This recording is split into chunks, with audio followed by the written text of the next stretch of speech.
If you're on this channel, it means that you're on the right track. So today we are going to be discussing the paper, which is Physical Science Chemistry Paper 2, 2022. So let's start with the objectives. I'm not going to go through the instructions. You know exactly what you're supposed to do, but let me just emphasize on this. Sometimes when they give data sheets, some students leave the data sheet on the question paper, yet the data sheet which we are supposed to fill in, for example, a graph, and then they leave it in the question paper and they submit the answer sheet without that, for example, graph, which is supposed to be drawn, and then remove the paper from there, then attach it to the answer sheet. So please, if you find something like that, don't leave it in the question paper. Make sure that you tear it off and then include it in the answer sheet, because the answer sheet is the one which go for the marking or at the marking center, and then the question paper, they remain in your schools. Please don't leave the answer sheet or that extra paper which is supposed to be used from the question paper in your question paper. All right, let's start with the question 1.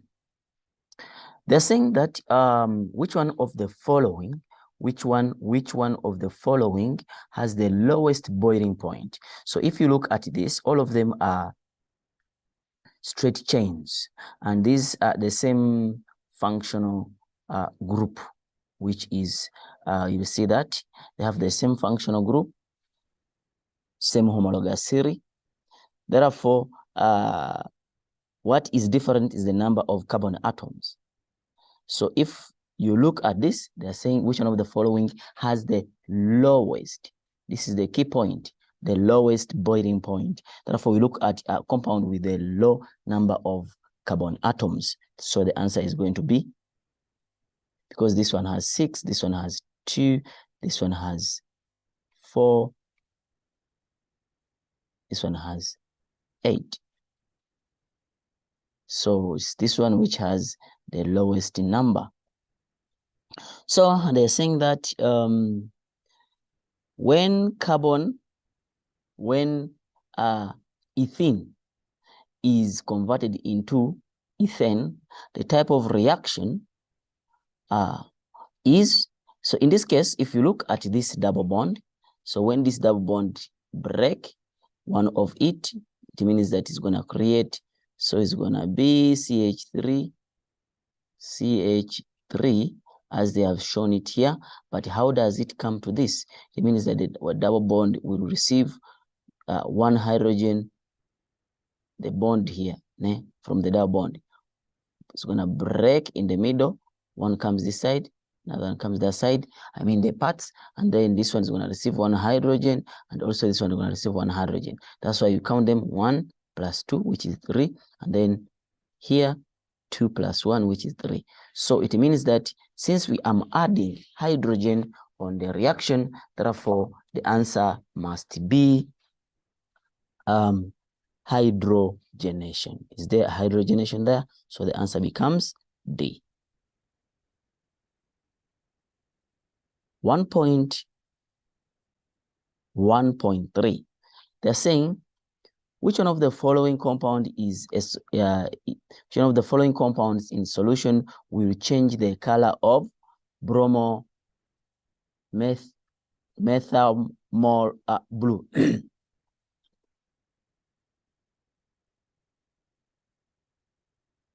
So what do you look at this? Sorry.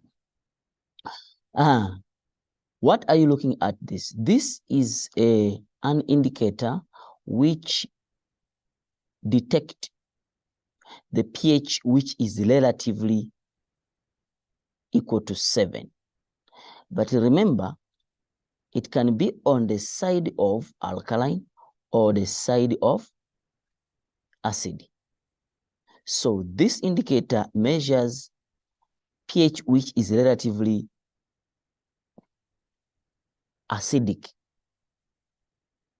So in this case, we will look at a compound which is having relatively weak hydrogen ions ionized, or the pH is a little bit higher, which is near to the pH of 7. So if you look at this one, no. This one is acidic. This one, no. This one, no.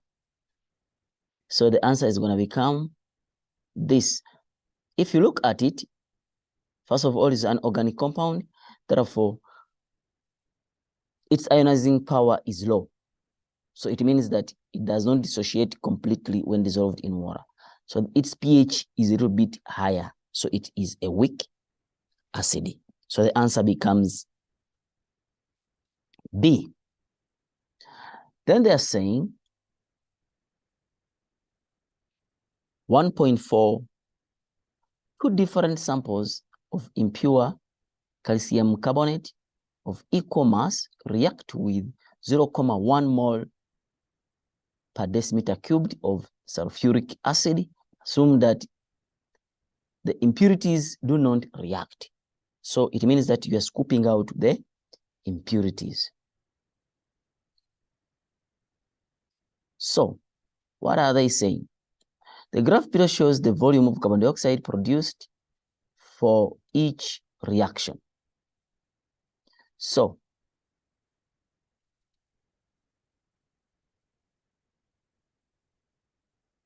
if they are looking for each reaction, when compared to reaction 2, which one of the following statements best explain the curve obtained for reaction 1?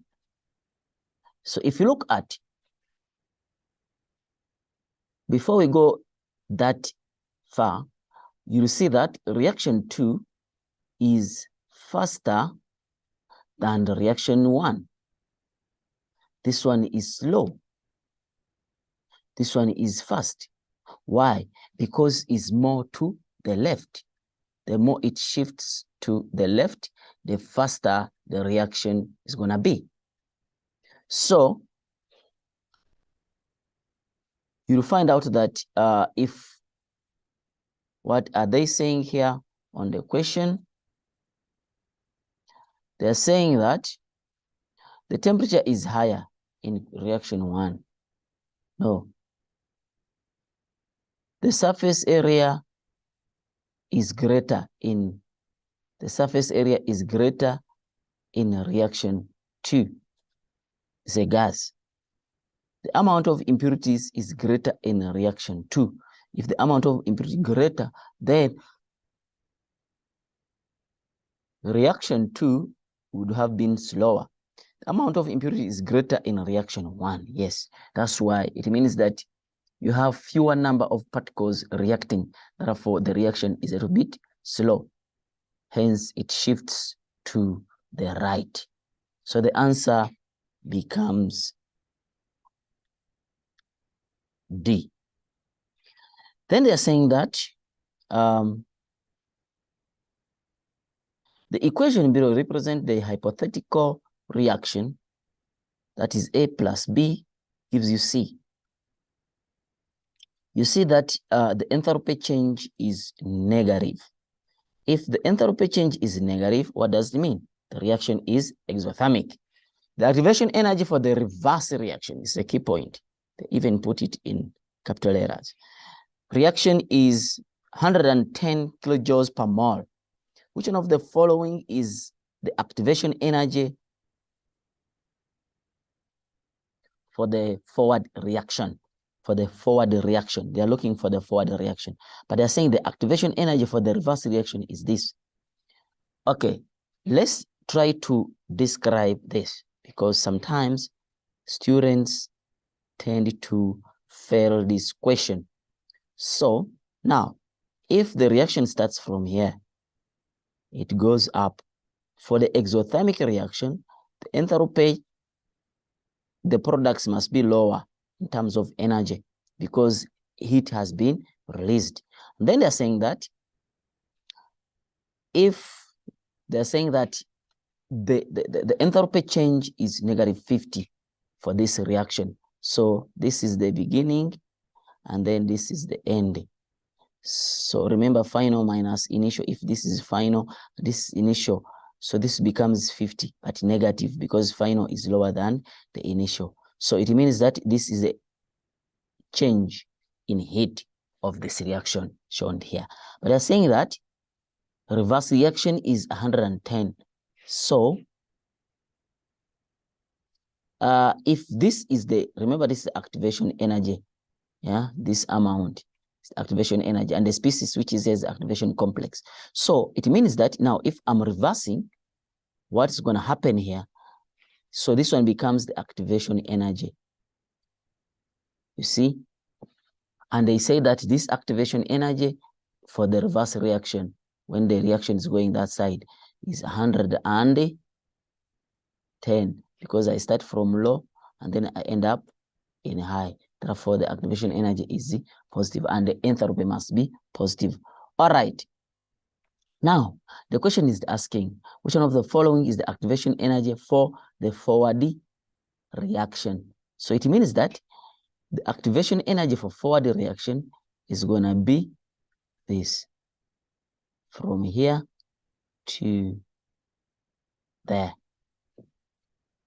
So that's going to be the activation energy, whereby what am I going to do? So I have to subtract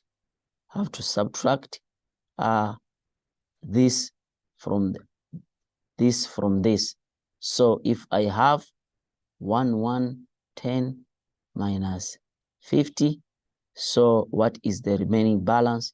The answer becomes 60 kilojoules per mole. So I come here and I look for that 60.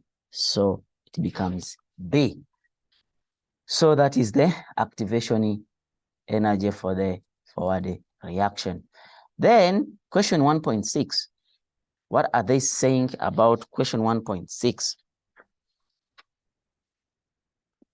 They're saying that the reaction reaches equilibrium at 25 degrees C in a flask according to the following balanced equation. So this is the balanced equation.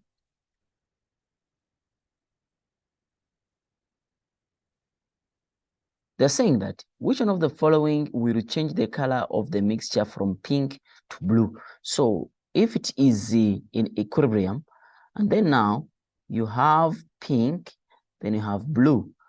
For this reaction to change from pink to blue, what must be done? It means that something must be added here.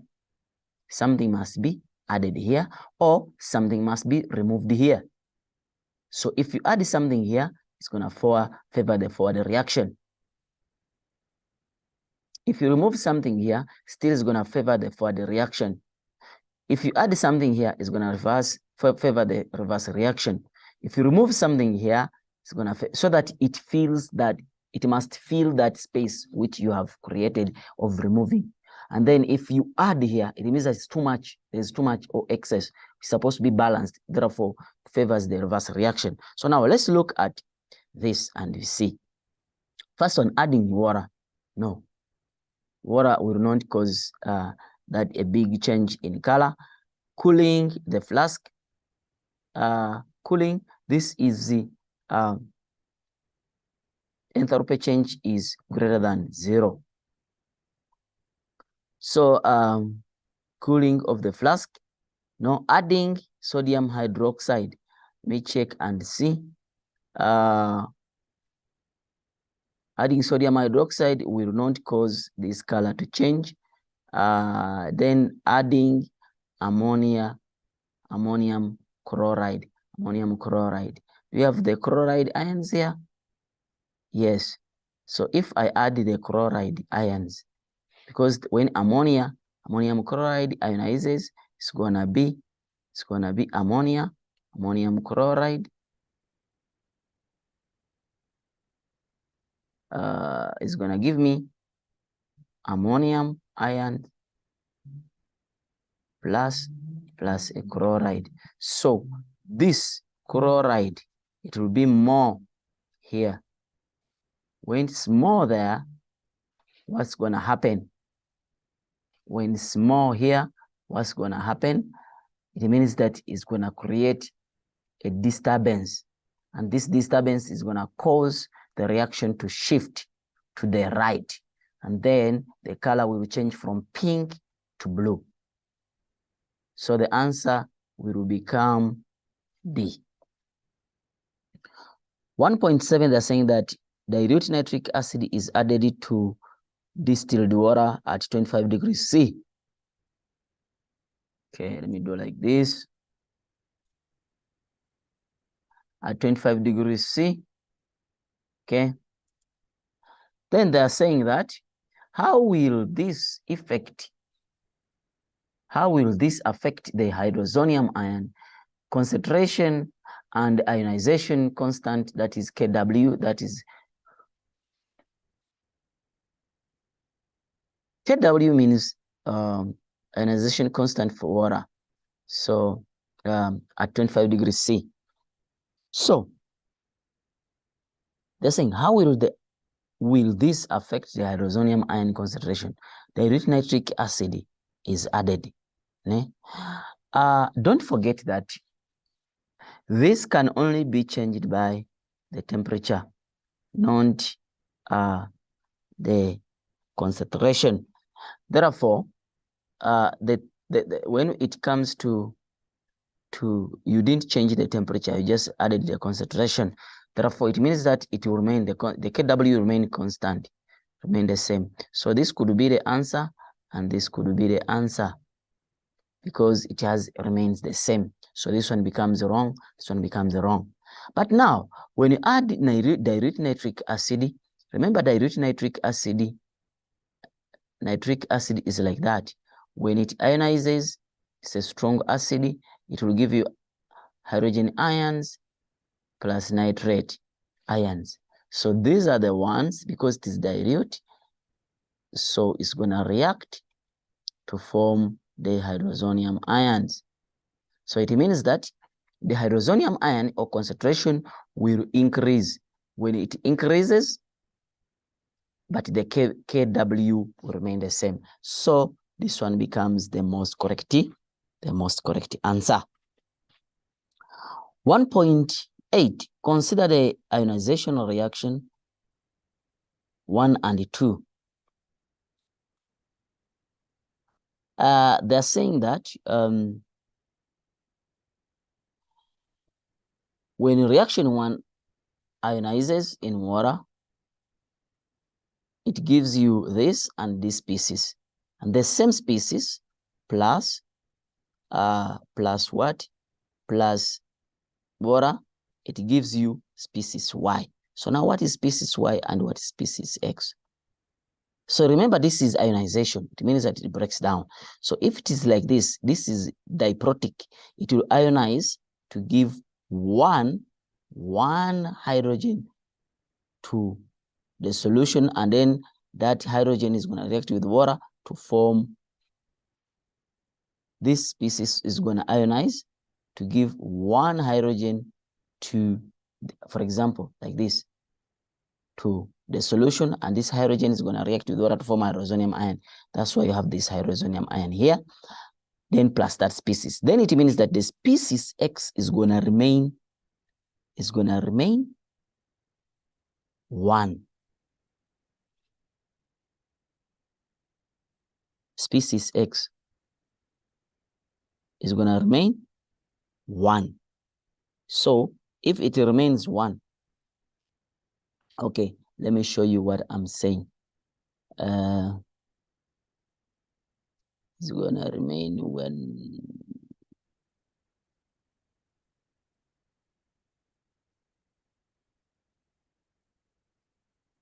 So check, it was -1, but he has lost another hydrogen, so it becomes -2. These were 2 hydrogens. So if it loses another hydrogen, then it becomes -3. Before, it is phosphoric acid, is a triplotic acid. When it ionizes fast, Yes, it loses the hydrogen, then plus, now 2, I have 2 here, plus this. But now, because it has lost 1 hydrogen, so it becomes a negative. That's why it looks like this. Now, it ionizes again, ne? It gives out 1 hydrogen. So now it means that this is going to become 2, and then the number of hydrogens is going to become 1. And if it ionizes again, it's going to become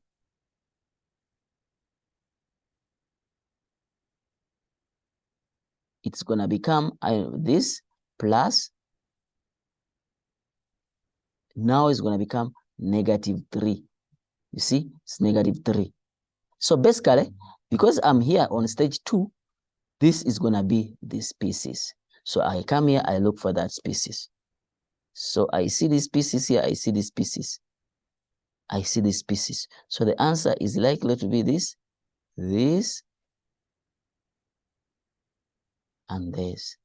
But I say that when this X is brought here, it ionizes again. So when it ionizes, because it has been with 1 now it's going to become only this. So I look for this. Where is it? So the answer is this. Yes.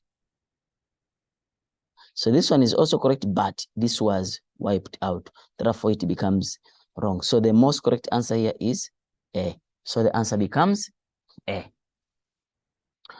Then let's go to 1.9. 1.9. They're saying an electrical cell was set up using silver.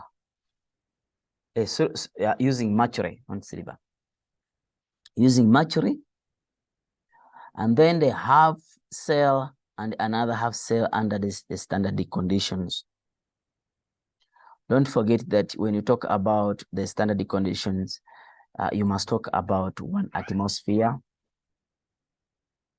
You must talk about 25 degrees C. Yes, and then you must talk about 1 mole per decimeter cubed. So, or 1 molar. So that's what they are saying. Which one of the following half cells, when connected to mercury, half cell will result in the highest potential? So it means that I have to look at which one is being oxidized more, the strongest reducing agent here. So I have to go to the scale, because here they're saying zinc. So let me say zinc, cobalt, and platinum, plus aluminium. So if I come here, zinc, cobalt, aluminium first. So it means that it's gonna give me the aluminium first. I think, yes. So it means that aluminium, zinc is here, then you find cobalt there. So it means that the other ones are down. So the most or the strongest reducing agent is gonna be aluminium. Therefore, when I come back here, I'll find out that A becomes the most correct answer. The following reaction takes place in electrochemical cell. Copper chloride gives you, that is in aqueous state, give you copper solid and copper plus chlorine gas. Now they are saying, which one of the following is correct for this cell? Copper chloride. Is it a galvanic cell? Not really. They are saying, why is it not a galvanic cell? Check the species this side. It's only 1 species. So this one can't be. Does it require the power source? Yes, because this is not spontaneous. It's not spontaneous. Reaction is, no, I've just talked about it. Copper acts as an oxidizing agent. Not really. So, let's look at it.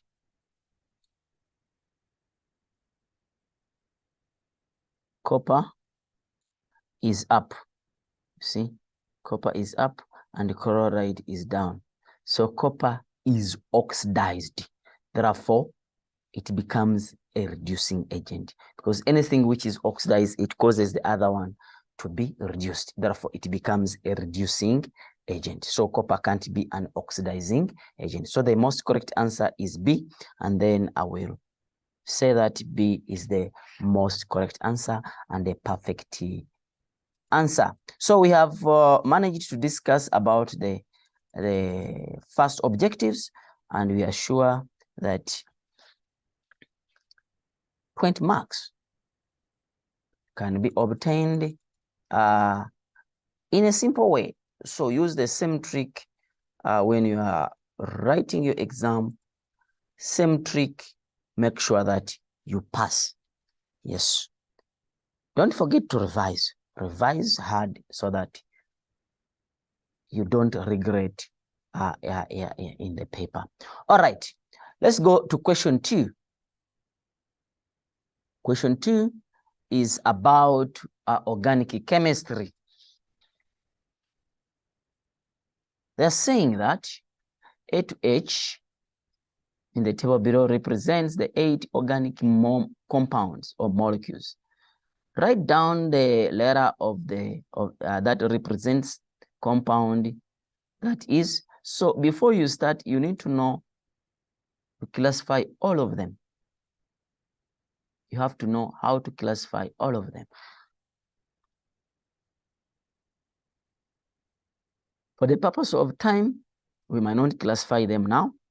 Let's go to the question straight. 2.1, which one is a keton? Which one is a keton? See, if you had declassified them, you'd have known them very fast. So keton, no, alkene, alkene, no, aldehydes.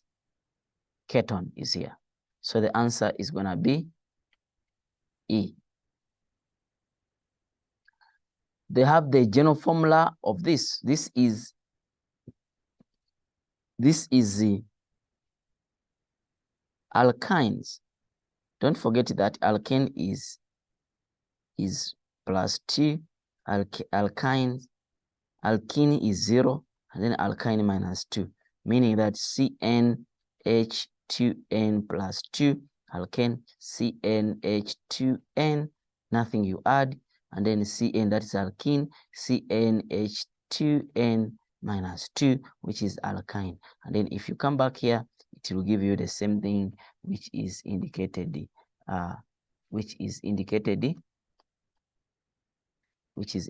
there. So basically, let's look at this general formula now. They are saying kind, no,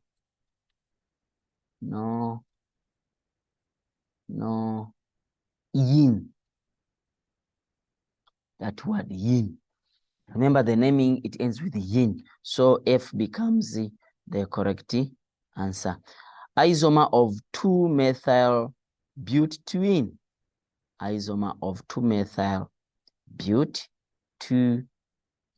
So how many? This is the alkene. So it could be this. It could be this. Yeah, it could be this or it could be this. But now, how many carbon atoms are here? 2-methyl.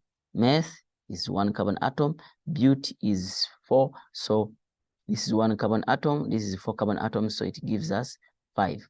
If you count here, 1, 2, 3, 4. No, so that one's out. This is pent. Pent means 5. So 5 carbon atom, 5 carbon atom, and then same alkene. Also here it is the alkene. Therefore, the answer becomes C. The answer becomes C. Then it has the same molecular formula, as ethyl ethanoate. Ethyl ethanoate. Has the same molecular formula as ethyl ethanoate. So ethyl ethanoate,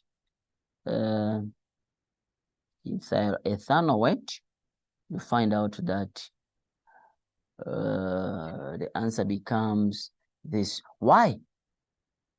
Why this? Because ethyl ethanoate, sorry for that, ethyl ethanoate is an ester.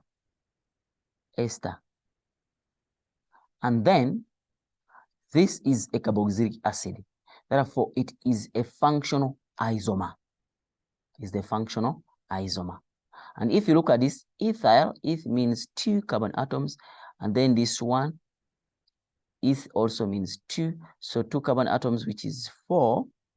And then here, 1, 2, 3, 4. 4 carbon atoms. So they have the same number of carbon atoms.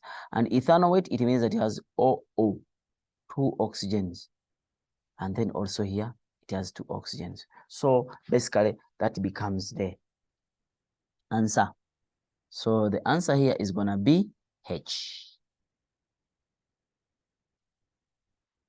They're saying that question 2.2, write down the IPAC name of compound A. Compound A. Now, if you go back and you look for compound A, IPAC name of compound A. So let's look at the longest chain. The longest chain is 1, 2, 3, 4, 5, 6. Ne? Single bond throughout. Yes. So it's 1, 2, 3, 4, 5, 6. So it's going to become hexane. Ne? 56. Let me do like this.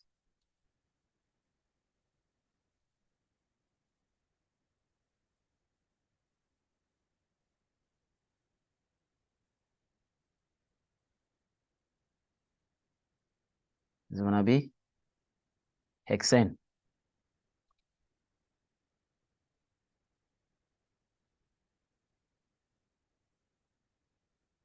Hexane. Yes. If it is hexane, what is the 1, 2, 3, 4? Those are branches, but we're gonna make this as a functional group. So it's 1, 2. So it's gonna be 2 bromo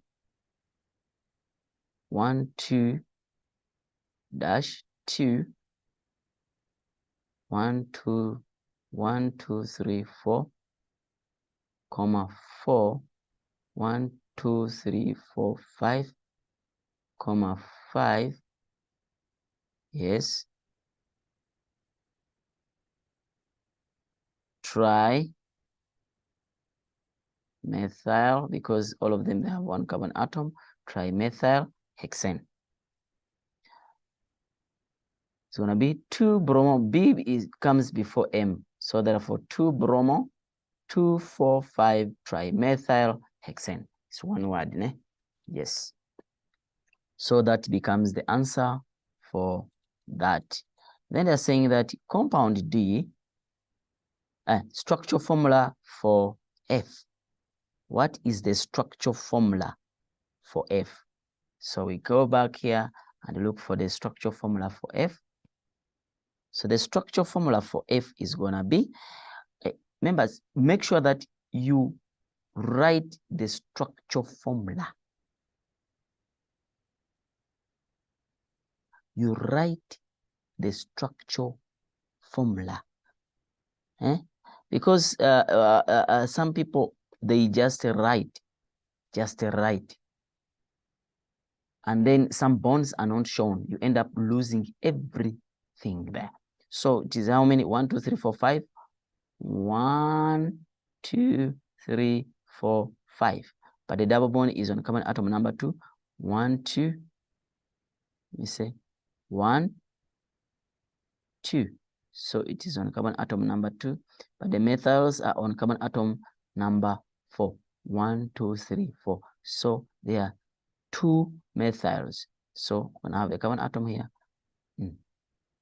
so this is a methyl. So I put hydrogens. Make sure that the bonds are 4 on each carbon atom. 1, 2, 3.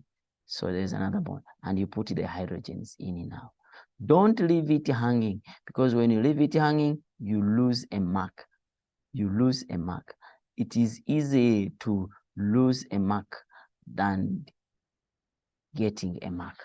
It's not easy to get a mark, but it's very easy to lose that mark. So it is 1, 2, 3, 4, 5, which means spent. And then they're saying yin to in.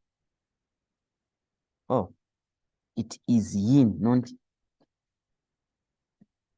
in. So it means a small mistake has been done. Then this one goes out. Yes. So it becomes a triple bond. A triple bond. Yes. So it is 1, 1, 2, 3, 4, 5. Yes, which is pent. 2 is carbon atom number 2, and then yin is triple bond, and then they're saying that 4, 4, 4, 4, because this is the main what? The main the functional group. Therefore, it takes that direction. 4, 4, 4, 4. But what is this 4, 4 about? It is a methyl. Hence, I have these 2. So basically, that is it. Let's go to question 2.3. 2.3. They're saying the homologous series to which it belongs. Compound D, write down, yes. So it means that we need to see the homologous series to which compound D belongs. So if you look at this compound D is an aldehyde. So it belongs to a homologous series aldehydes. And its functional group is formyl. It could be formyl or carbonyl. So it is formyl. Let me go back to my color. Yes. So they're saying that, so the answer becomes here, homologous series. It is an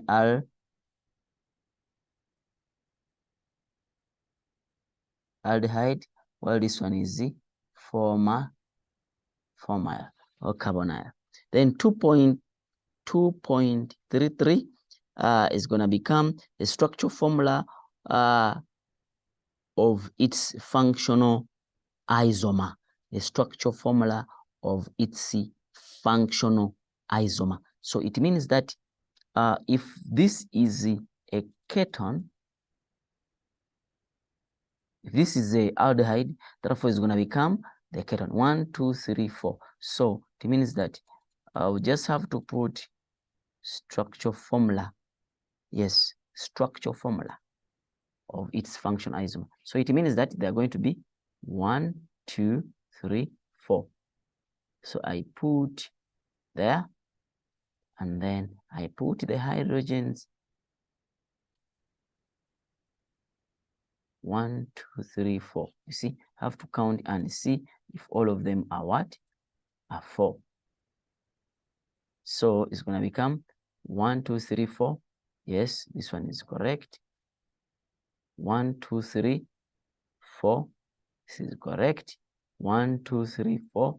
This is correct. 1, 2, 3, 4. Yes. So it means that that's the structural formula for that functional isomer. Then they're saying write the balanced equation using the formula for its complete combustion. Oh, No. Yes, I think I skipped. Yes, compound G, write down the IUPAC name of its chain isomer. IUPAC name for its chain isomer, compound G. G is butane. So what is the IUPAC name of its C chain isomer? So it means that I just have to change or to have to create a branch. So it could be butane is 4, so I have to make it 3. What am I saying? This is what I'm saying. 1, 2, 3, 4. So it's like that. It's a straight chain. But now I have to bring this here. So it is going to become 1, 2, 3, then a branch. Then I put the hydrogens there. But this is not the answer. They are saying the IUPAC name. Therefore, it's going to become 2-methyl. 2-methyl. Yes, 2-methyl propane. Propane. So it's going to become 2-methyl propane. 1, 2, 3, which is propane. Propane. Yes, and then the branch is on common atom number 2.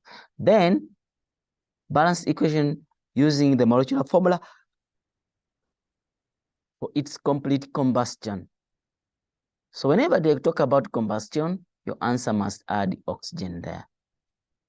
So that is the first answer you need to know, that it must add, and you leave space for balancing. It must add the what? The oxygen there. So now let's count it. Even if you use the other one or this one, is the same thing. 1, 2, 3, 4. So it's going to be C4. Yes. How many hydrogens? 1, 2, 3, 4, 5, 6, 7, 8, 9, 10. So the hydrogen is going to be hydrogen 10 plus oxygen. That is the combustion which is happening. And then it gives you, always the product is the same when you do combustion with the hydrocarbons, is carbon dioxide plus water. So that's always the answer. So now you need to balance.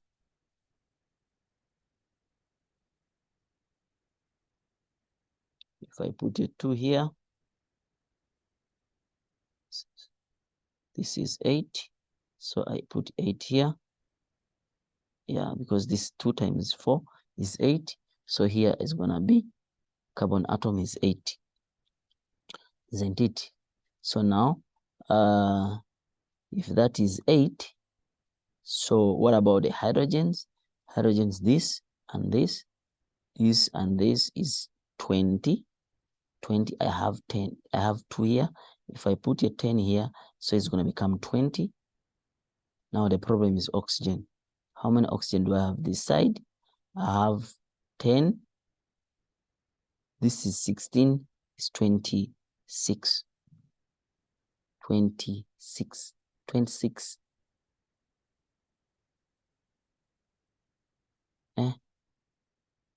Is it 26? Yes, it's 26. 16? No. This 16 plus this is 26. So 26 divided by 2 is 13. So I'm going to put a 13 here, because 13 times 2 is 26. So yeah, I think it's balanced. Yeah.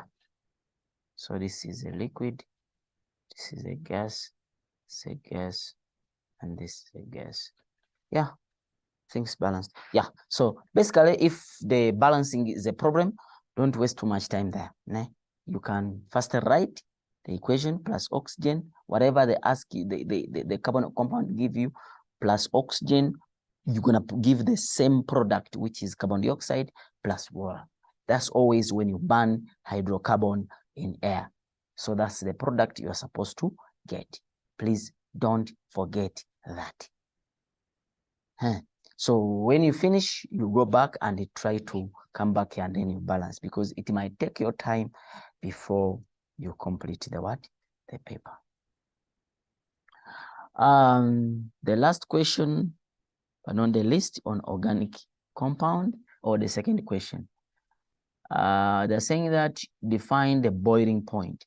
When we talk about the boiling point, you're talking about the point at which the vapor pressure of a compound in a closed system is equal to the atmospheric pressure. Yes, the vapor pressure must be equal to the atmospheric pressure. So then that's when the boiling point, that's when the boiling point is what? Is reached. Sorry. Then they're saying that the boiling point of compound A, B, C are compared.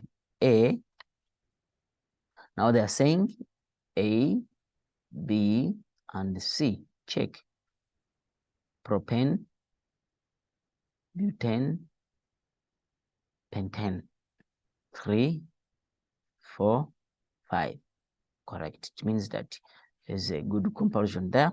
How do the boiling point vary A to C? How do they vary? A to A, B, C. The boiling point is increasing. Then they're saying, give a reason for your answer. Yes. If they don't ask you why do they vary? It's because of the increase in the number of carbon atoms. So the intermolecular forces of attraction increases, therefore they require more force to be, more heat to break those bonds.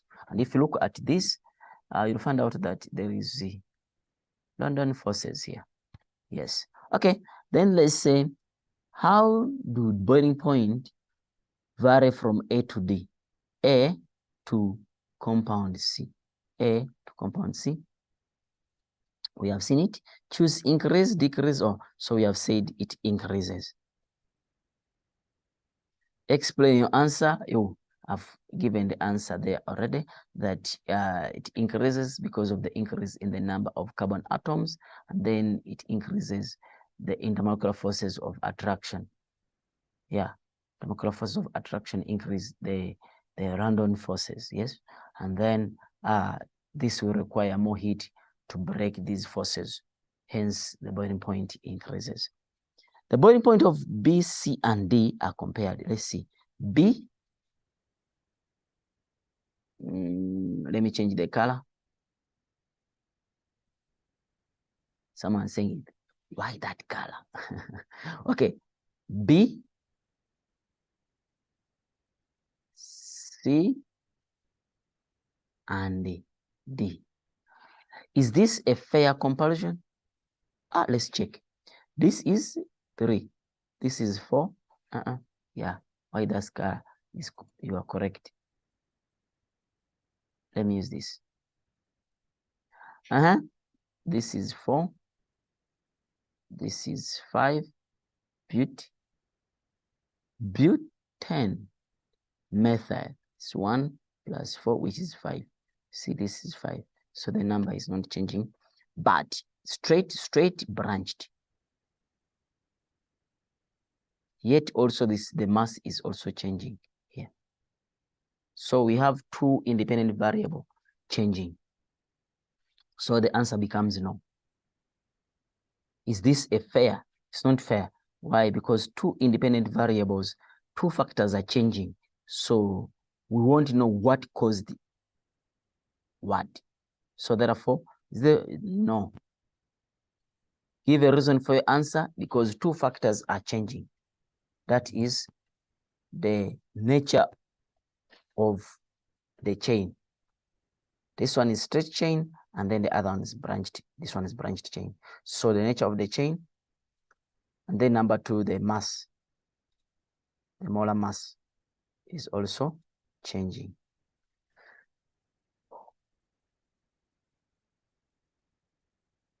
Boiling point of E and F are compared. State the independent variable. Boiling point of E and F are compared. Let's go back and see E and F. So in this case is E F 2, 2, yes, the number of carbon atom, but the functional group is different. This is alcohol, and then this is ethanol, which is aldehyde. Okay, what's the difference? This one is a little bit higher than this. So what causes this to change is basically the functional group. So the independent variable is going to be the functional group. State the independent variable, functional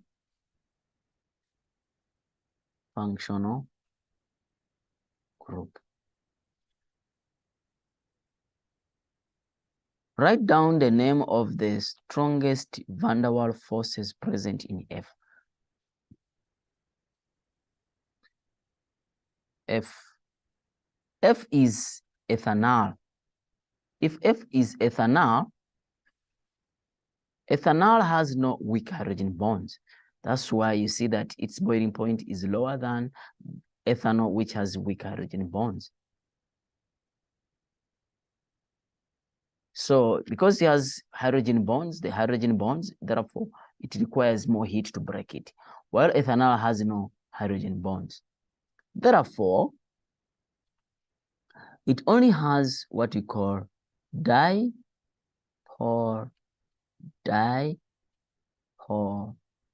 forces.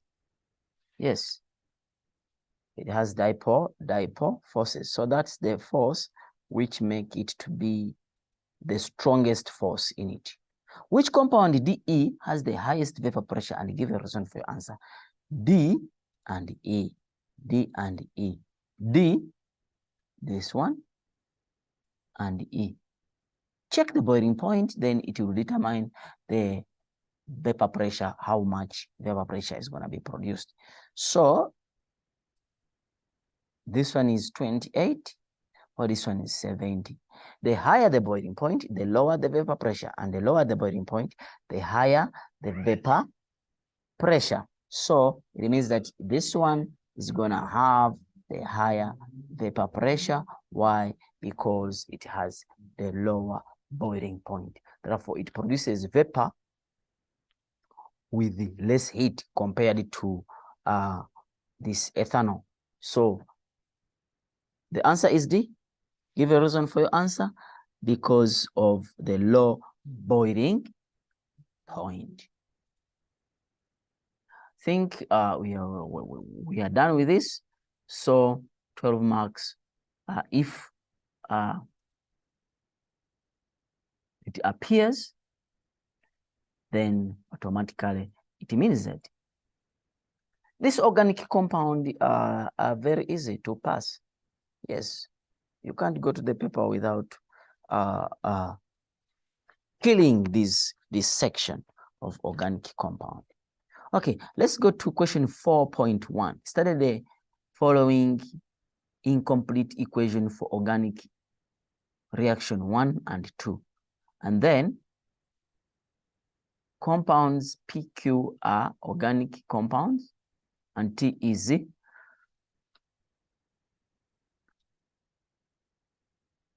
an inorganic. Okay, this is an inorganic. All right, let's look at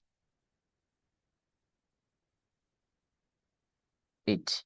They're saying that reaction 1, write down the type of reaction that takes place in reaction 1.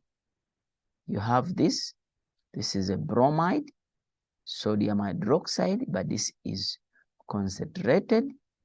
So it means that it is not in abundance. OH is not in abundance. Therefore, the OH won't be added to this. So it can't be substitution. It can't be substitution. So the answer is going to be, so this one is going to be removed because of the concentrated sodium hydroxide. So it means that P is going to be an alkene. So the answer could be elimination. You eliminate this bromide and the hydrogen, or dehydrohalogenation. Yes.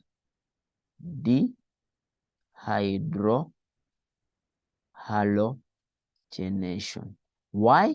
Because we are removing the negative hydro, the hydrogen, and then halogen, which is the bromide or the bromine. So we are removing the bromine and we are removing the hydrogen, hence dehydrohalogenation or elimination. So they are saying that epoch name of P. So we say that P is going to be an alkene. So because I have 1, 2, 3, 4, 5. So it's gonna form 1, 2, 1, 2. It's gonna follow the mechanical fluid. It's 1, 1. So this one goes down. This one goes up. So it's gonna form here. So it's gonna be 1, 2, 3, 4. 1, 2, 3, 4. Yes. Remember, here there is this. Yes. So it's going to lose one hydrogen here. So it's going to double bond there. And this one also is going to be lost.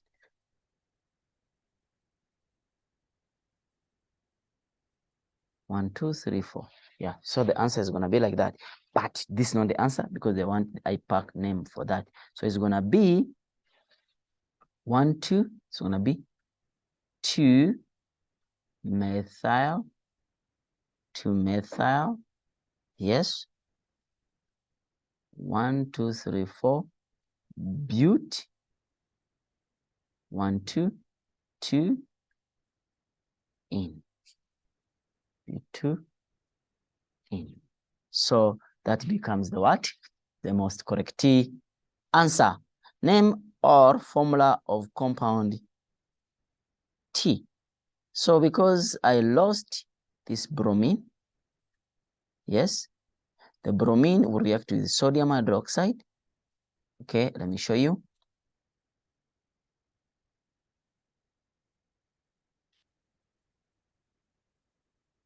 I lost the bromine.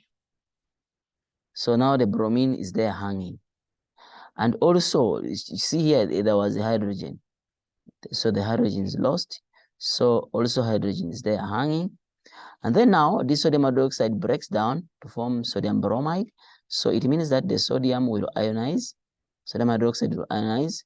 So it means that this and this, they will combine to form sodium bromide. Hence this. What about this now? So it means that these will also combine to form water. So this is T. And water is an inorganic compound. That's why they said an inorganic compound. Yes. Then they are saying that reaction 2. Now we're done with reaction 1. Let's go to reaction 2.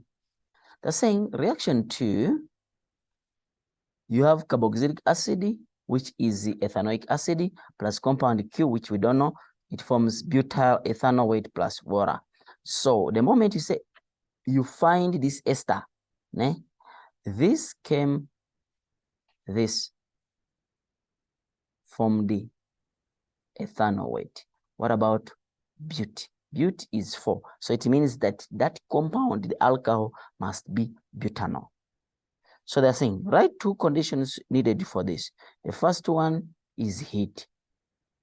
You need to heat. The second one, you must use concentrated sulfuric acid. You can use the symbol or you can write just because they didn't say that symbol. Structure formula for compound Q. Yes. You see, as I said, that is butyl. Butyl, it means that it came from alcohol. 1, 2, 3, 4. That is the bute. Because it is alcohol, therefore I put that. Then I inject it with the hydrogen ore. So you write the hydrogens, the hydrogen. Please don't forget to write the hydrogen. Don't leave it hanging. So it's 1, 2, 3, 4. So it's 4. This one must be, they say structure formula, must show the bond. So it must not be condensed. They want the structure formula. And that's where learners tend to lose marks in this organic chemistry. Yet organic chemistry is one of the simplest things you can talk about.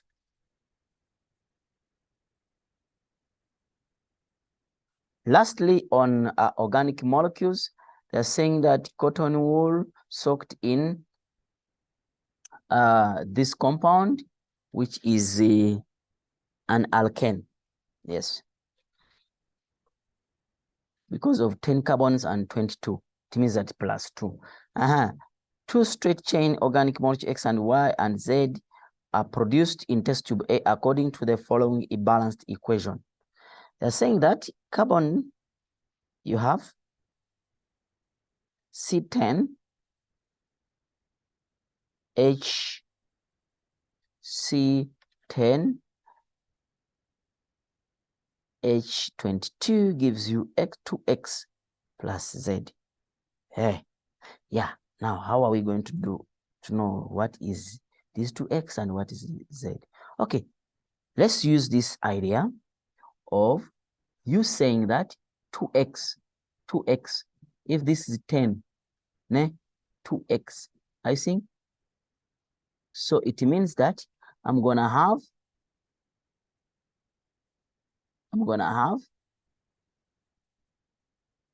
yes, 2X, then I'm gonna have 4 plus 4 gives me 8. That's why I'm saying that 2X, which X is 4, 2X plus Z. Z, I'm remaining out of 8, I'm remaining with 2 carbon atoms. So therefore it means that it's gonna be 2. So I can't say 3, I can't say 5, because if the moment I say 5, it's gone. And then they are saying that state the function of aluminum oxide in the test tube. Basically, the function of aluminum oxide is to act as a catalyst, surface area for the reaction to take place. So basically, this is a catalyst. Then they're saying the organic compound XZ are now passed through bromine water. You see, XZ. Water at room temperature, the test tube B, only compound X react with the bromine. So it means that now this one is saturated while these two are unsaturated. Remember, bromine to react, it must have 2 bonds somewhere. Then they're saying that apart from the gas bubble being formed, state other observable changes you will see. The moment you pass unsaturated compound in bromine water, what is going to happen is the bromine water, bromine is red, actually. When you pass bromine in unsaturated compound, it's going to decolorize this bromine water and it's going to become colorless. Therefore, we can say that bromine water is going to be decolorized. It's going to be decolorized. So that the second observation you can see. And then they are saying that write down the type of reaction that takes place in test tube B. Write down the type of reaction which is taking place in test tube B. Let's go back and see. Because we are adding bromine here now, because this compound will come and then go through bromine water and then it's going to be decolorized. Because bromine is a halogen, so it's going to become halogenation. It's going to become halogenation. Then they're saying that write down the molecular formula for compound Z. Yes, write down the molecular formula for compound Z. So because Z, we say that is 2, and it cannot decolorize bromine water, and they're saying molecular formula, not structure formula. Therefore, it's going to be C2. Yes. Plus, it can't be 4 here.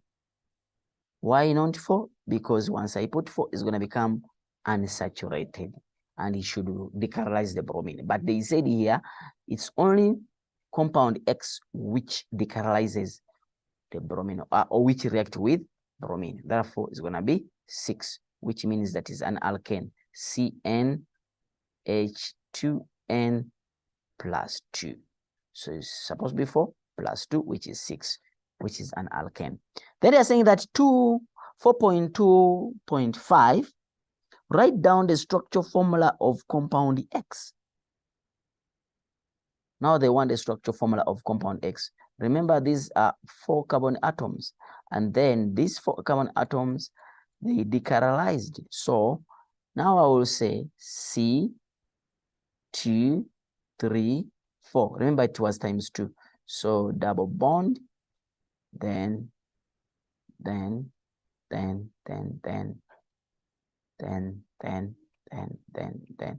put the hydrogens properly.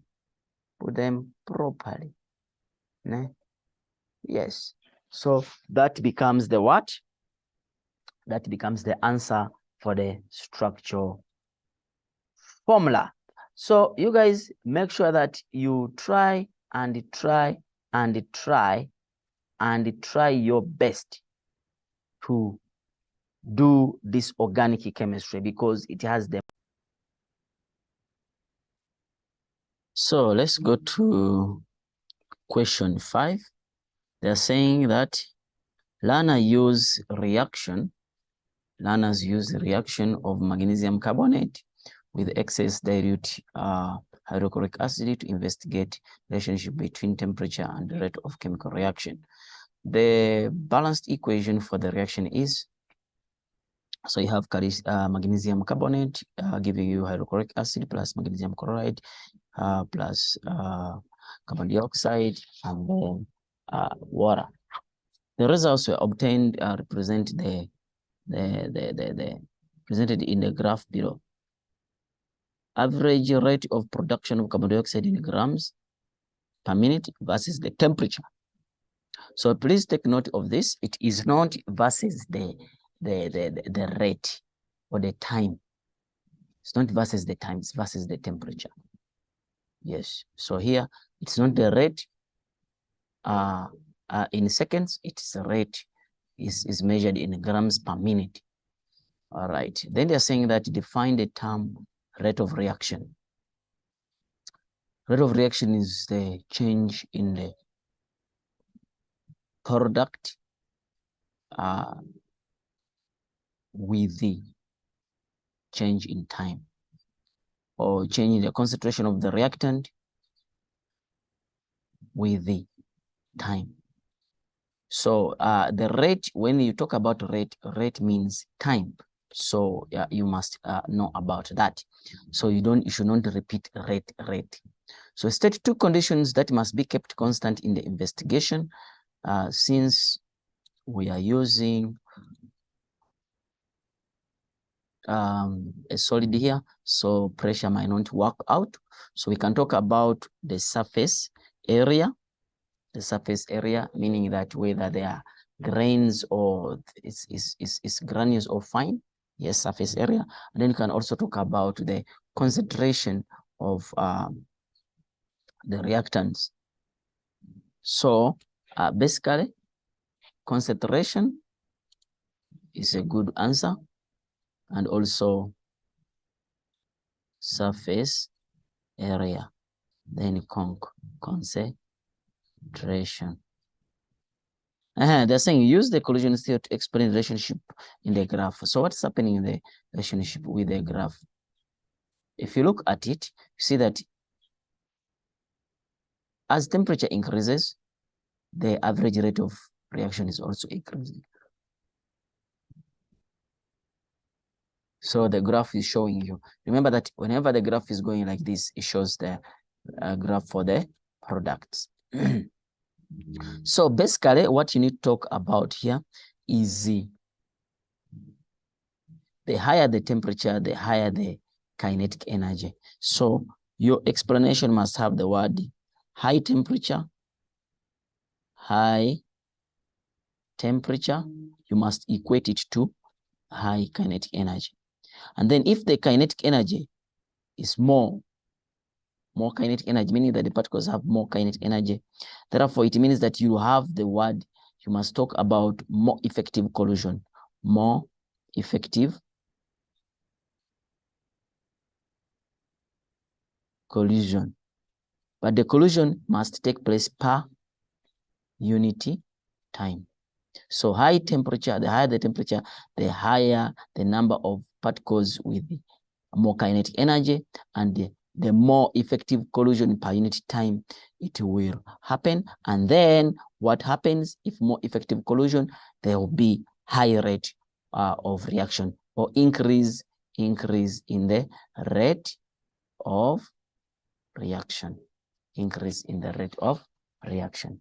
So basically the key points are when I'm marking high temperature correlated with more kinetic energy, more particles will have to collide effectively or per unit time, or more effective collision per unit time, and then there will be increase in the rate of reaction. Then they are saying that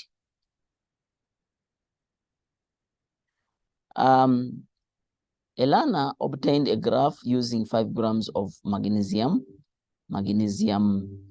carbonate with excess hydrochloric acid at 40 degrees C.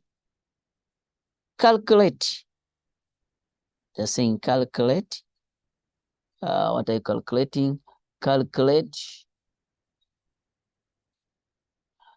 the time taken for the reaction to take place. Now, if you talk about time taken for the reaction to take place, okay. I'm just looking for a space here. Okay, let me use this. So what are you going to write here? What are you going to look for?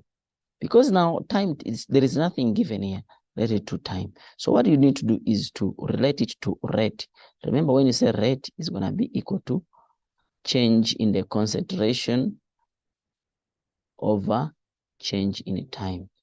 So if I have the rate, I have the concentration, I'll be able to find the time.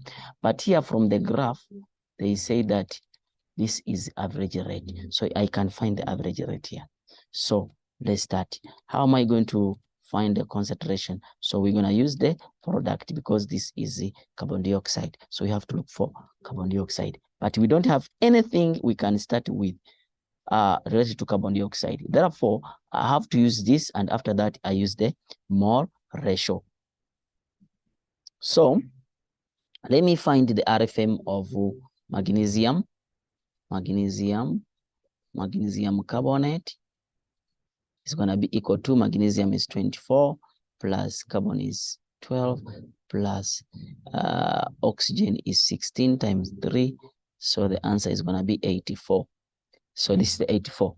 So now if I come here and apply my equation, I'm going to say mass, number of moles is going to be equal to, number of moles is going to be equal to mass over molar mass. I have my mass.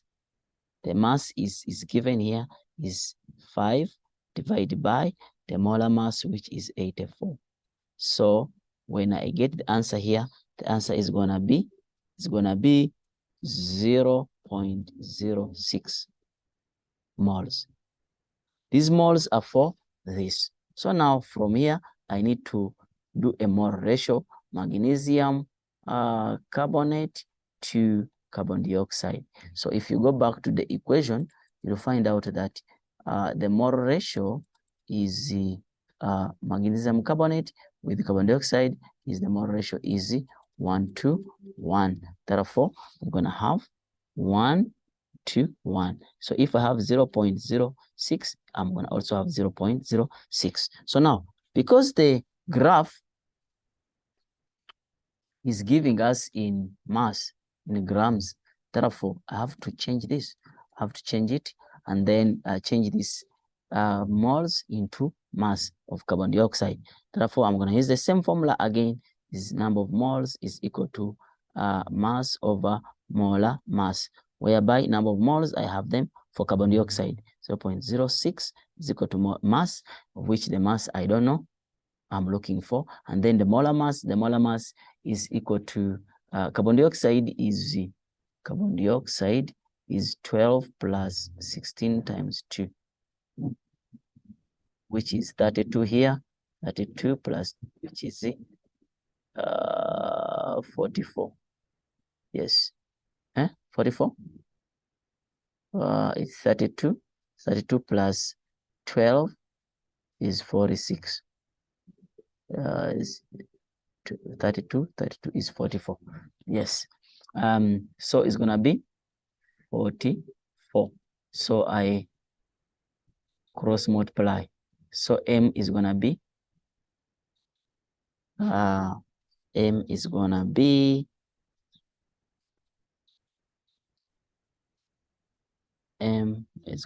equal to this times this.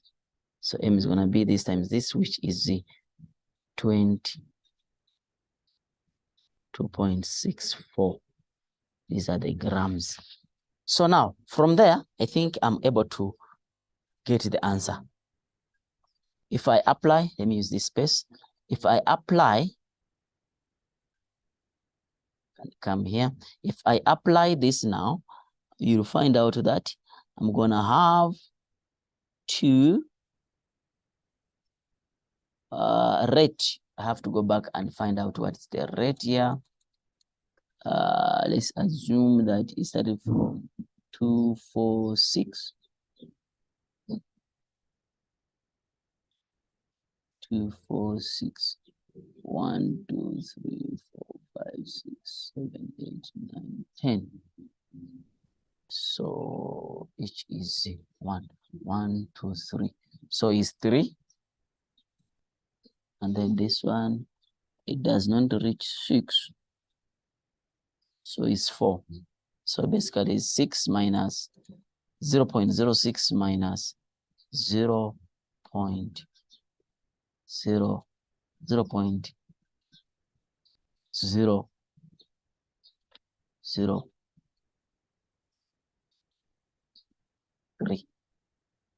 So when you subtract, you have to subtract, okay,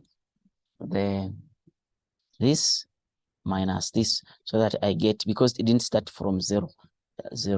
So when you subtract is around 0.5. So it's around. So the average rate based on this is gonna be around, average rate is gonna be around 0.52, which is almost 0.5. So now we are saying that average rate 0.52 minus is equal to the grams, changing the grams, started from 0 is 2.64 over the change in time, change in time, which gives me change in time is gonna be this divided by this, which is 2.64 divided by 0.52, which gives me around 4 point something. Yeah, around 4 point. You can use the calculator and then find out the actual answer, 4 point something, but this is minutes, because this time they said they are measuring this in minutes, grams per minute. So the answer must be minutes. Then, so that's the actual answer. So 4.8. Yes. So now let's look at this. Let's look at this. Let's look at this 4.8.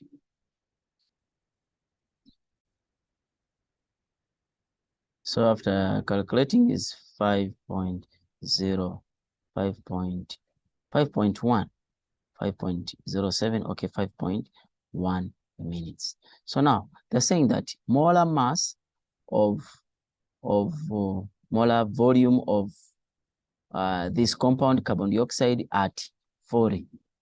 So what is the molar volume of carbon dioxide at 40 degrees C if the volume is 1.5? So don't forget that the molar mass still is going to be the same. Number of moles is equal to mass over molar mass. Obvious, I have the number of moles here. We calculated them here. So it's going to be 0.06 is equal to the mass. They are looking for the molar mass. So do I have the mass? Yes, I have the mass. Okay, let's not use the mass because they're looking for molar volume. So let's use the volume over molar volume. Do I have the volume? Yes, I have the volume, which is 0.5 out of the molar volume, which I don't know. So the answer is going to be, and you calculate, it's around, yes, 25 decimeter cubed, 25 decimeter cubed in each mole, yes. So that's the answer which is supposed to be given there. So if you look at these questions, it's easy to answer these questions and we are able to get all the marks. Let's go to the last question of this section. The graph below represents the Maxwell distribution curve for carbon dioxide at 40 degrees C. They're saying that redraw the graph on answer sheet and label it A. On the same axis, sketch the curve that will obtain carbon dioxide at 20 degrees C. So it's happening at 40.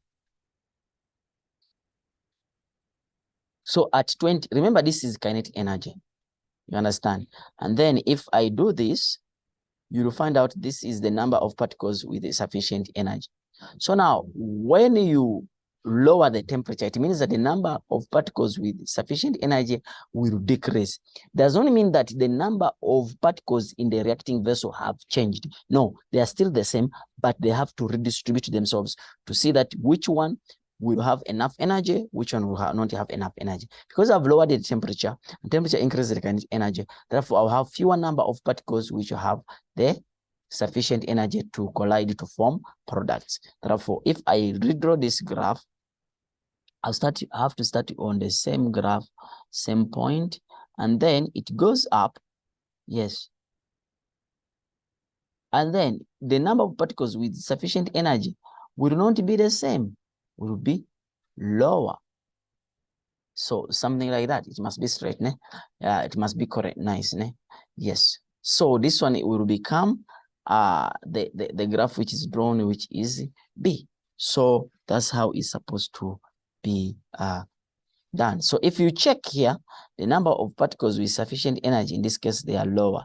While in the first case, with the high temperature, they are higher. What if they say that is 40 here and then redraw showing the temperature at 60? Therefore, it means that we will increase the number of particles with sufficient energy.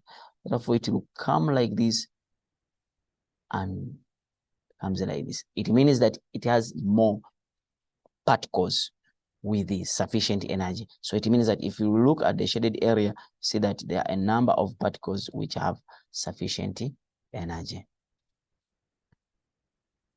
So that marks the end of this, the 50th question. Let's go to chemical equilibrium. Chemical equilibrium.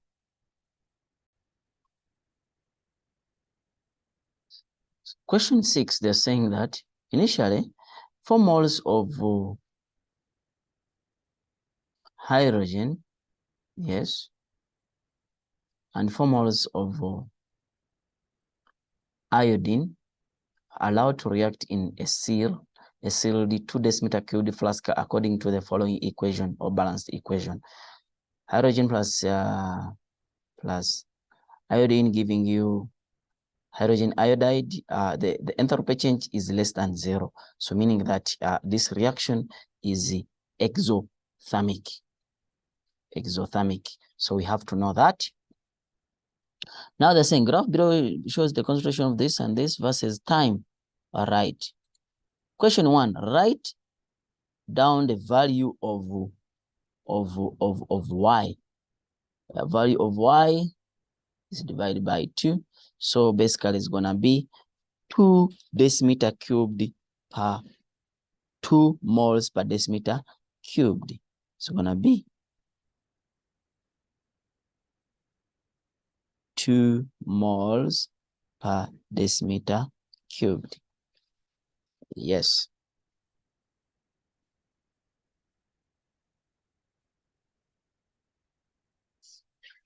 Some people might ask, where am I getting this?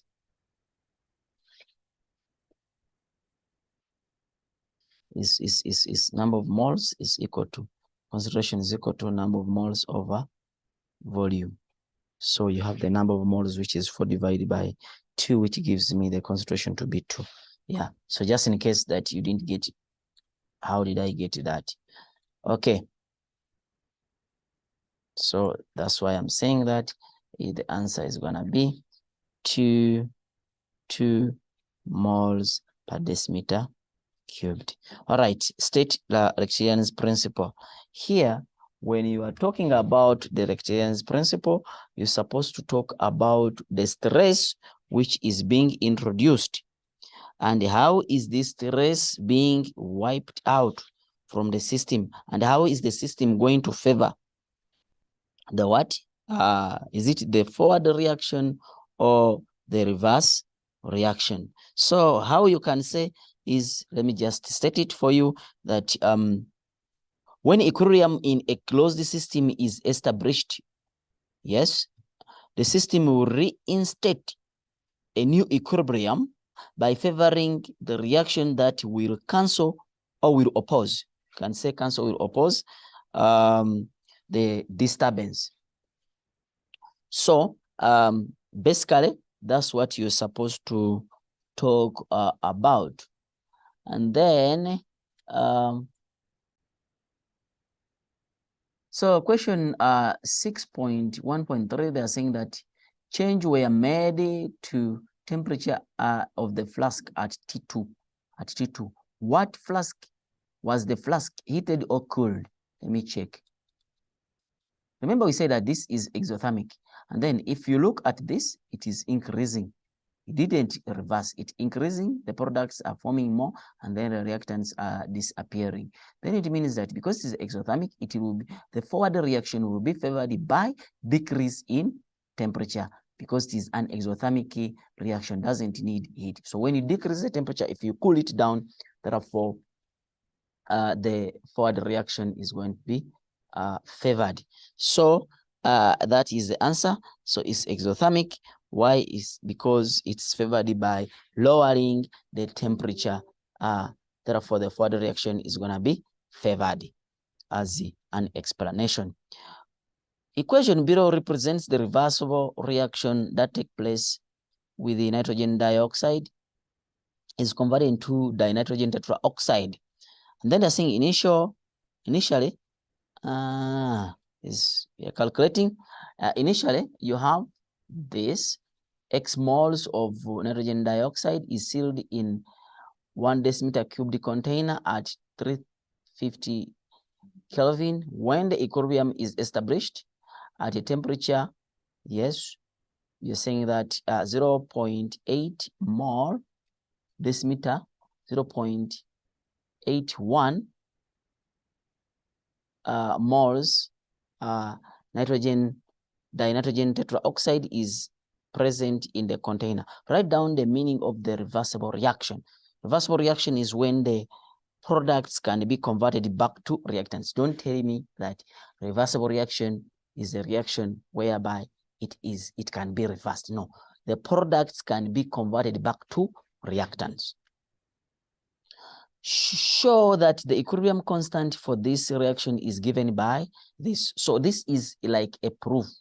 You have to prove that the Kc is equal to that based on the information which is given there. So in this case, we are going to use our Rice method, depending on what your teacher taught you. So let me draw it here.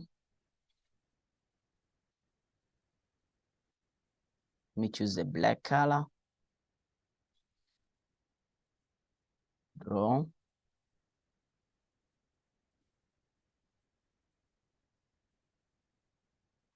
Okay. Hope they're enough. Yes. So if I put here nitrogen dioxide and nitrogen dinitrogen tetraoxide, then I put my rice here. Rice here. Yes. So it means that I'm short with one. Okay. Let me just rub off this one.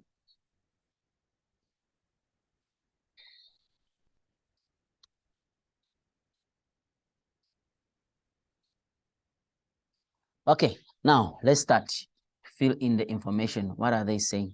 They're saying that x, initially it is x of this. So what are we supposed to do here? So since we started with x, so we shall come here and say that we started with the initial. This is a ratio.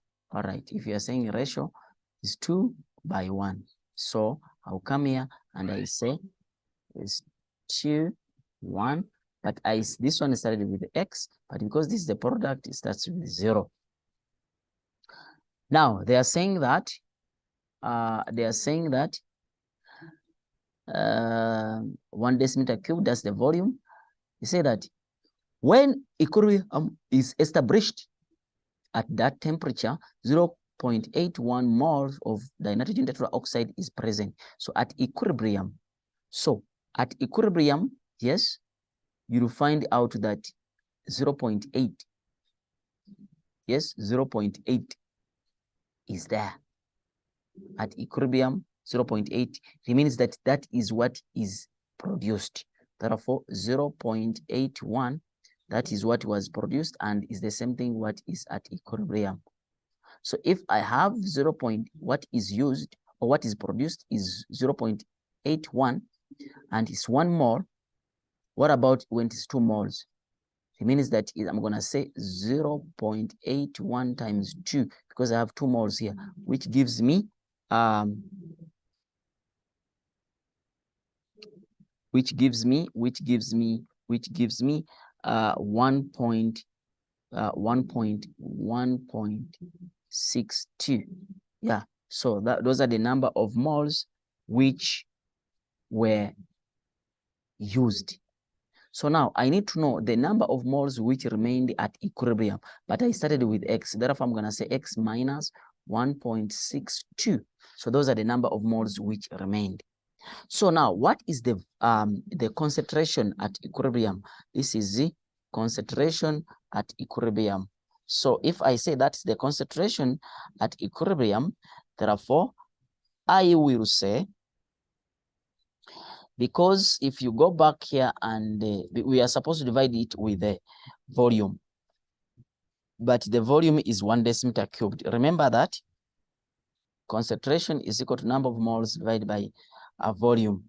But now the number of moles is this, and the volume is 1. A number of moles is that, the volume is 1. Therefore, it's going to be exactly the same, 1.62, 0.81. Then now, they're asking you to write the Kc. Kc is the product, both of them are gases.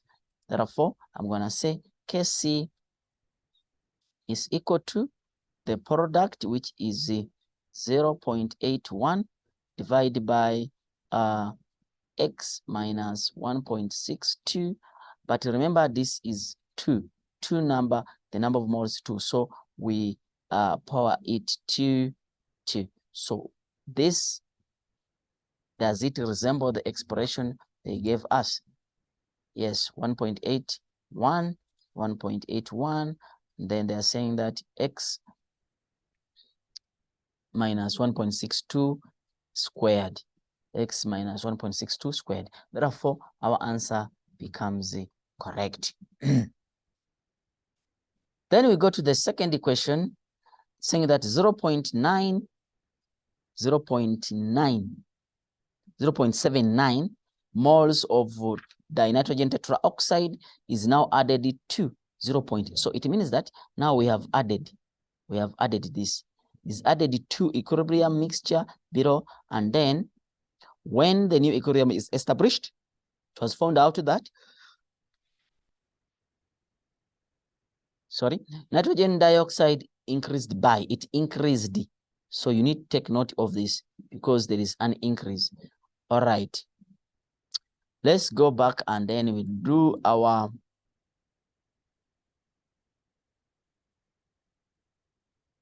same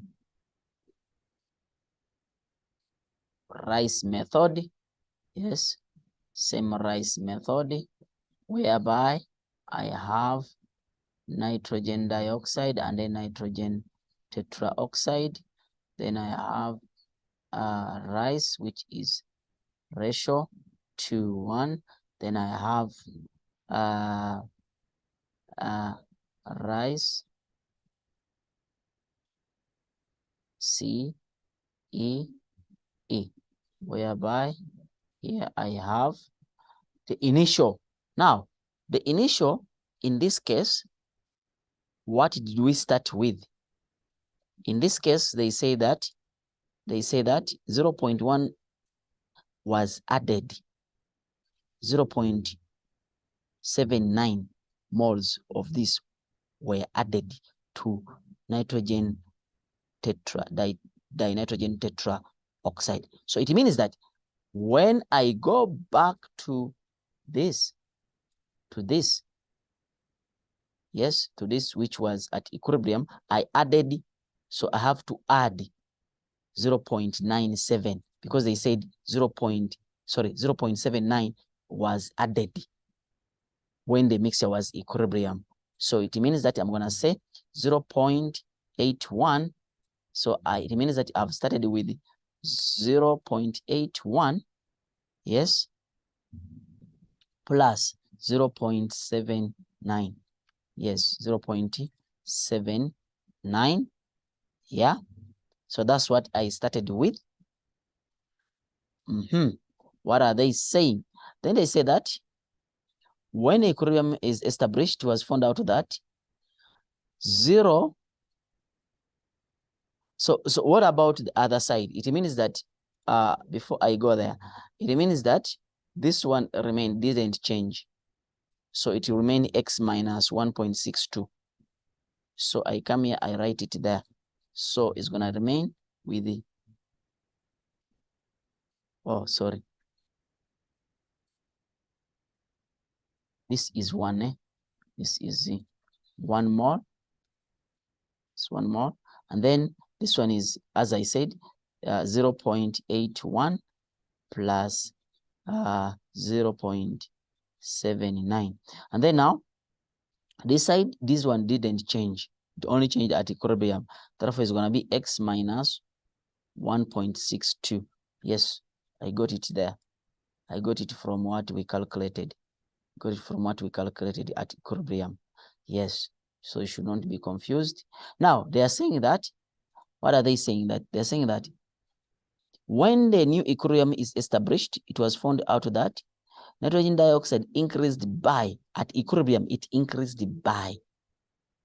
You see, at equilibrium, yes, at equilibrium, it increased by 1,2. 1,2. Yes. So if it increased by 1,2, what is going to be the answer? 1,2. Therefore, I have to add it there. I have to add it there.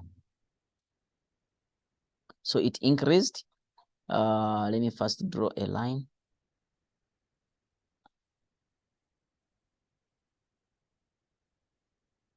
So at the first, it was like this.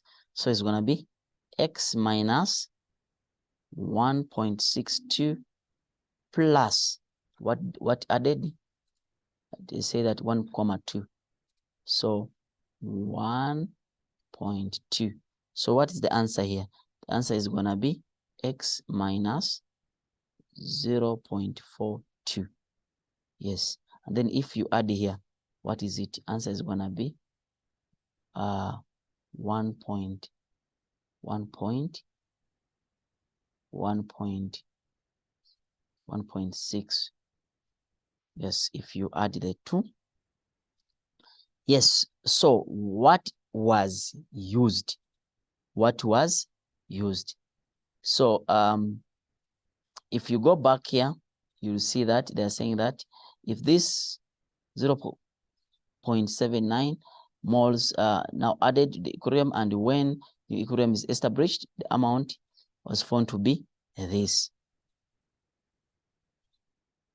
So if they're saying that it increased by 0.2, then it means that half of at what changed, it increased by this. It means that that is what changed. It increased by that. It increased by this at equilibrium. So if it increased by 1,2, see 1.2. Yes, 1.2. Let me check. It increased by 1.2. Yes.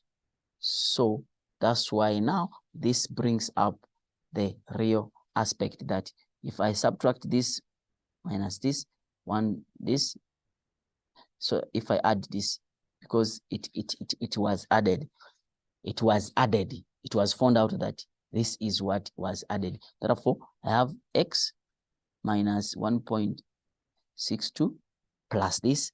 That's why you're able to get this. And then now, because I have this is 2 moles. And then what about this side? It's going to be half of this, which is 0.6. Now, if I subtract here, it's going to be 1, because I have to subtract here to check, see what was at equilibrium, which is 1. Then now, what is the concentration? So now we are looking at the concentration at equilibrium, whereby it's the same, they didn't change the volume, it's the same volume, which is 1 decimeter cubed, meaning that it's going to be x minus 0.42 divided by 1. If it was 2, divide by 2, but in this case it's 1, and 1 divided by 1, so his answer is 1, and then it's going to remain x minus 0.42. Yes. So now, after that, I apply the Kc. Kc is equal to product, which is the nitrogen tetraoxide divided by nitrogen dioxide, but this one is squared. But I found my Kc before. Value is 0.81 divided by x minus 0.81 divided by x minus 1.62 squared is equal to, now this is the Kc, this value goes to the Kc, and then now I need to put the expression for this, which is 1, yes, divided by x minus 0.42, yes, 0.42, which is squared, and then you solve for the x. So you can cross multiply, and then you form an equation which you can solve the x. So finally, x is equal to 12.42 moles. So that becomes the answer for this question. Yeah, the value of X is equal to 12.42 moles. Yeah, let's go to the next question, which is the acids and the bases. Acids and the bases. When you're talking about acids and bases, two acids, that is the HX and HY, are equal concentration, are compared. pH of this is 2,7 and pH of this is 0,7. Define an acid based on Lorry theory. An acid based on Lorry theory is a proton donor, but based on Arrhenius is a substance which produces hydrogen ions in aqueous solution. Yes. So in this case is a proton donor. And which acid X or Y is stronger, and give a reason for your answer. Based on the pH which is given here, the pH which is given here, the pH here is low. So if the pH is low, therefore the acid is stronger. It ionizes more than this. Therefore, the answer is going to be Y. And then why? Because it has a lower pH, or it can produce hydrogen ions, hydrozonium ions, more than the other acid. Then they're saying that acid HX ionizes in water according to the equation. Yes, it ionizes. But if you look at this symbol, it means that it is reversible. It means that it doesn't produce that amount of hydrogen ions. K value for the reaction is this.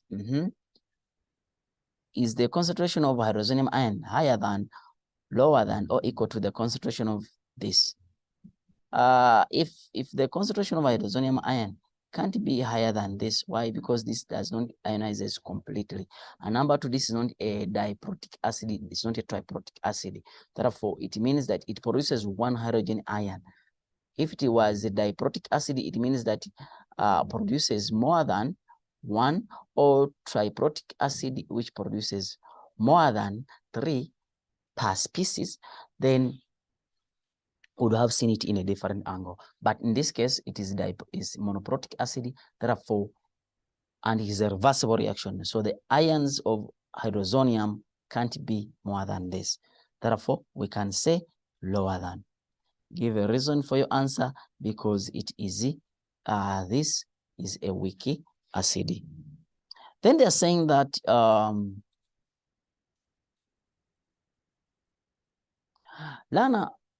Learners added 150 cubic centimeter of sodium hydroxide solution and the sodium of unknown concentration to 200 cubic centimeter of 0.03 moles per decimeter cubed of hydrochloric acid solution.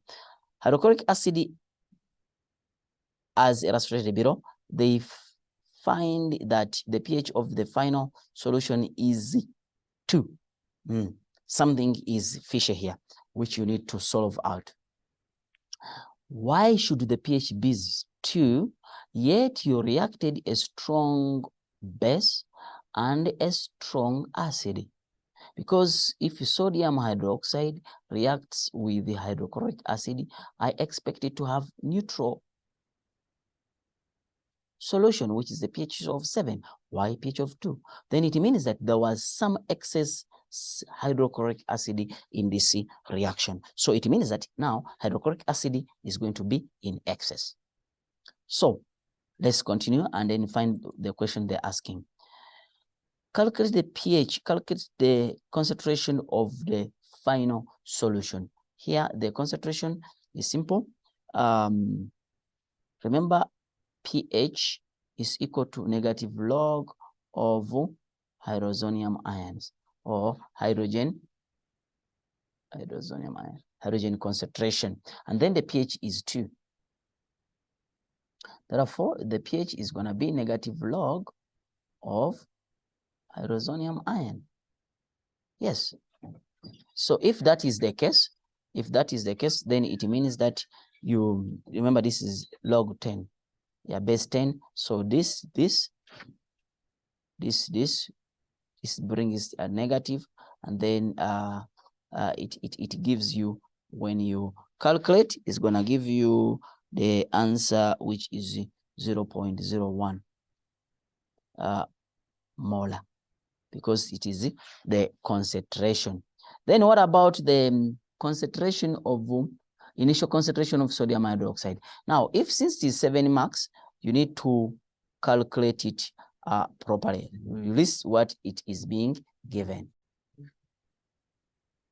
So here they are saying that you have to calculate the initial concentration. So what are we going to do? Let's use this side.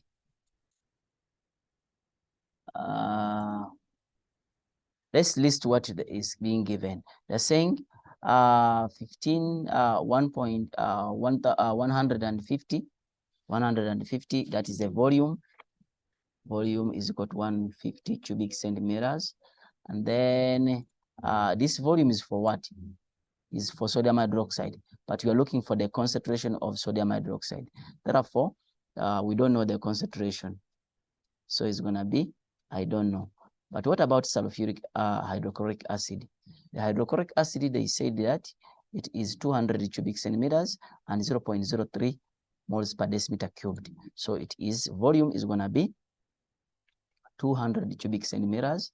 And then concentration of this sulfuric acid is going to be 0.03 moles per decimeter cubed. But something you need to know here. Remember, we say that they gave us a pH, and the pH is supposed to be neutral. Therefore, I need to find out why is it not neutral and the pH becomes 2. It means that the hydrochloric acid was in excess. So what am I supposed to do is to first find out, to find this concentration. I need to know the amount of sodium hydroxide reacted. But I can't find the sodium hydroxide because I have to start with the hydrochloric acid. But the hydrochloric acid is in excess. I need to find out how much hydrochloric acid reacted. So step 1 is to find out the initial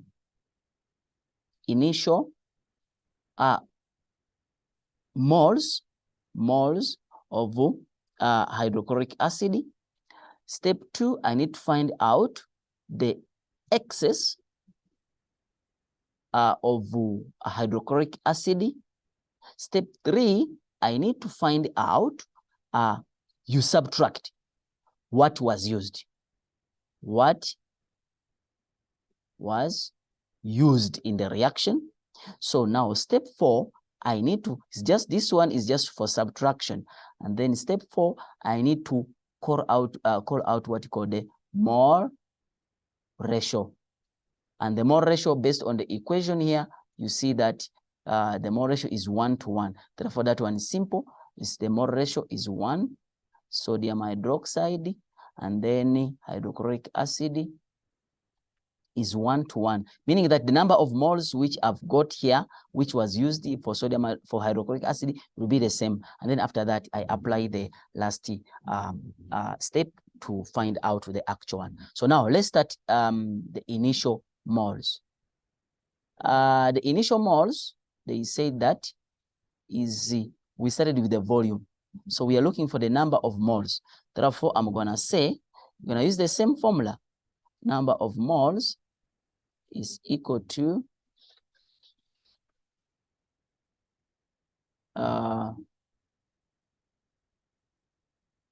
concentration is equal to number of moles over volume. So we have the volume, né?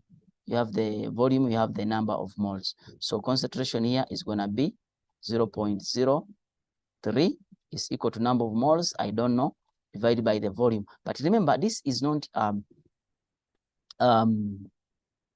divided by, is not in decimeter cubed. So I have to convert this into decimeter cubed by dividing it by 1,000. So if I divide it by 1,000, so it's going to be 0.2.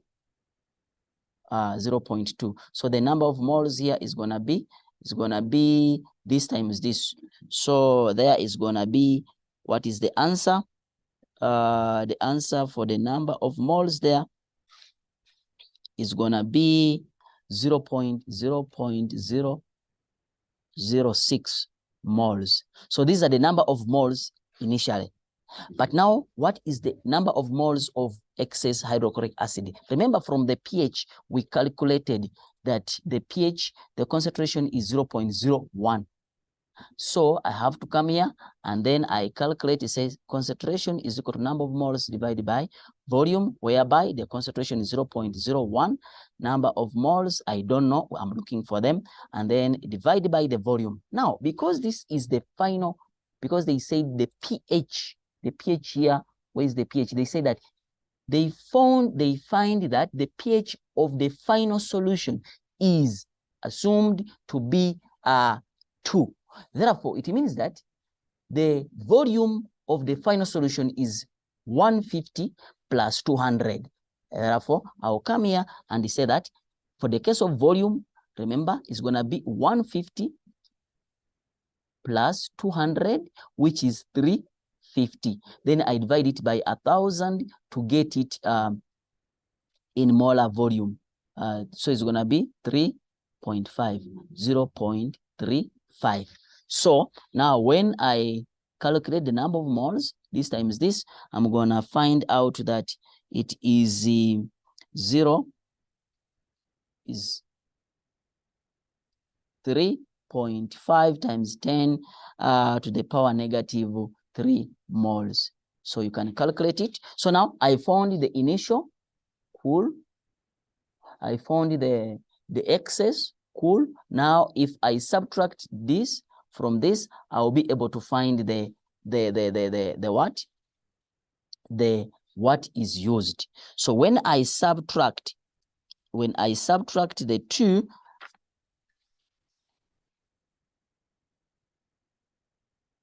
let's subtract 6 times 10 to power 1, 2, 3 to power negative 3 minus 3 times, 3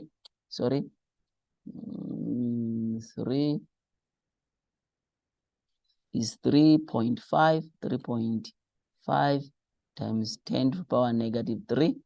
What is the answer here? So basically, because it is the same powers, let me just subtract this as the basis. So it's going to be 2.5. It's going to be 2.5 times 10 to power negative 3. That is the moles. So these are the number of moles which were used in a hydrochloric acid. But 1 mole of hydrochloric acid reacts with that 1 mole of sodium hydroxide. Therefore, it means that these are the same number of moles of sodium hydroxide. Now, they are looking for the concentration, the initial concentration of sodium hydroxide. Therefore, I'm going to use the same formula still, and I say concentration is equal to number of moles divided by volume, whereby the concentration, that's what I'm looking for. Number of moles is 2.5 times 10 to power negative 3 divided by the volume of sodium hydroxide, which is this, divided by 1,000. Therefore, it's going to be 0.15. So the answer here I get is going to be 0.02 molar.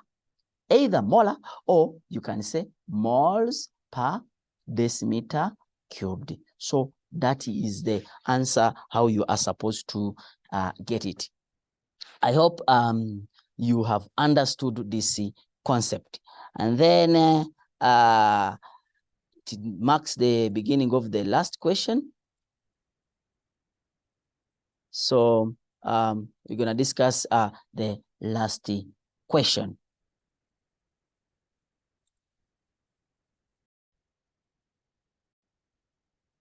I salute you all. If you're on this channel, it means that you're on the right track. So today we are going to be discussing the paper, which is Physical Science Chemistry Paper 2, 2022. So